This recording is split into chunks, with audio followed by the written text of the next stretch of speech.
साहब तो फिर मौलाना फजल रहमान का स्टैंड क्या होगा? क्या वो इस इत्तेहाद को लीड करेंगे या फिर पीछे हट जाएंगे या अपनी पोजीशन जो है वो न्यूट्रल रखेंगे? देखिए, मौलाना फजल रहमान का सबसे बड़ा जो इशू है वो केपीके है।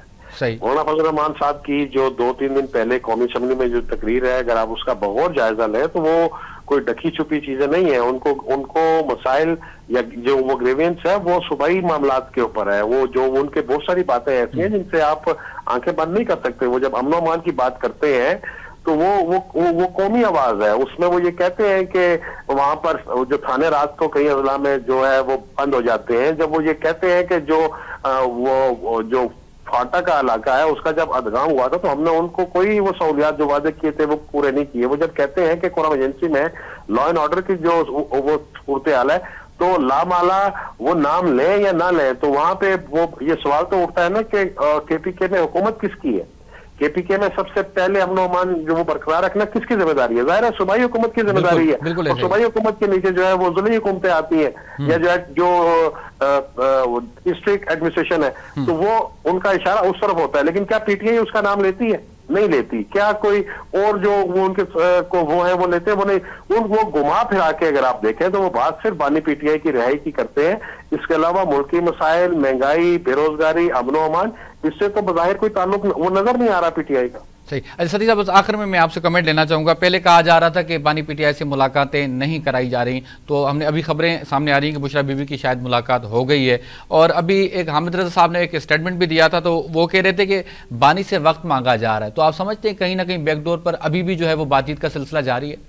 या मुझे आपसे एक बात बता दें कि एक हमारा वो पंजाबी में एक मुहावरा है कि हुकूमत की या स्टेट की कौन सी बेलने में बाजू आई हुई है, या वो इतने मजबूर है कि वो जाके बात क्या करेंगे? वो या बानी पीटीआई इस वक्त हुकूमत को या स्टेट को क्या दे सकते हैं? वो अपने ताई हर वो इकदाम कर चुके हैं जिससे स्टेट कमजोर हो, जिससे हुकूमत की जड़ें खोखली हो। वो तो उसमें कामयाब नहीं हुए। अब वो क्या देने की पोजीशन में है? देखिए, ये जो उनको कैद हुई है पाकिस्तान में हजारों ने लाखों की तादाद में वो कैदी है। क्या किसी कैदी के साथ ये सलूक वो किया जाता है? नहीं किया जाता। क्या किसी सियासतदान ने इससे पहले ये बिहेवियर था? आपके सूबे के कितने बड़े बड़े कायदीन थे जो जेलों में गए? क्या किसी को ऐसा वो प्रोटोकॉल मिला है? मैं तो ये समझता हूं कि इस वक्त जो इनका बयानिया जो बनाते हैं, जो मिलते हैं, वो सिर्फ एक अपने आप को जिंदा और रेलिवेंट रखने की बात कर रहे हैं। अमली तौर के ऊपर उनके नजरियात, उनके ख्यालात, उनकी सोच और उनका बयानिया वो पिट चुका है।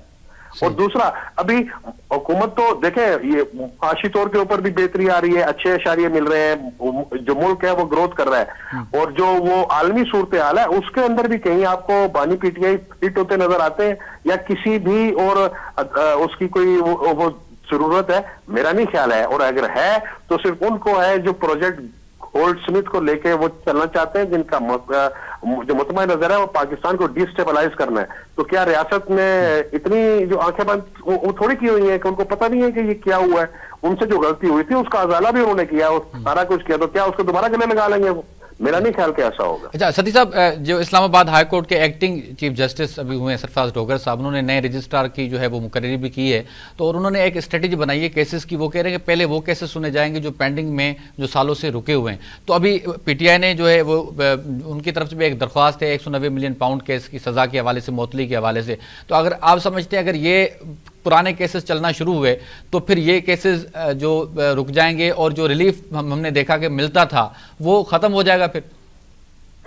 देखिए, डोगर साहब ने जो किया है या जो वो करने जा रहे हैं ये उनका आईनी जिम्मेदारी है।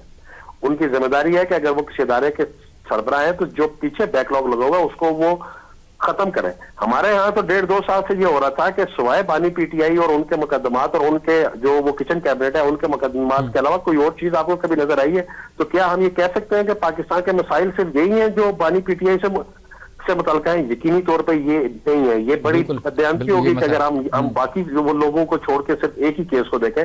तो टेक्निकली अगर आप देखें, गैर जानबदार होकर आप देखें, तो बिल्कुल डोगर साहब ने जो किया है, जो रजिस्ट्रार लेकर आए, वो हर चीफ जस्टिस की ये उसका हक है कि वो जिससे कंफर्टेबल हो वो उसको लेकर आए। बाकी जहां तक मुकदमात की बात है, कॉज लिस्ट वो क्या होगी, बेंच कौन से बनेंगे, ये भी उनकी जिम्मेदारी है और ये उनका फर्ज है कि करना। और मैं ये अल्लाह करे कि जो डोगर साहब ने वो कहा है उसके ऊपर वो कामयाब। हजारों मुकदमात है यहाँ के ऊपर, लोग इंसाफ के लिए रोल रहे।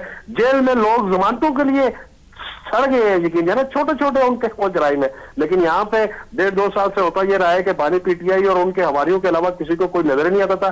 फिर वो आपको गुड टू सी यू, और फिर आपको वो वीवीआईपी प्रोटोकॉल और पता नहीं कौन कौन से जो वो खाने, मशरूबात और मुलाकातें, ये नहीं होना चाहिए। इंसाफ होता नजर आना चाहिए, लेकिन इंसाफ वो जो सबके लिए हो।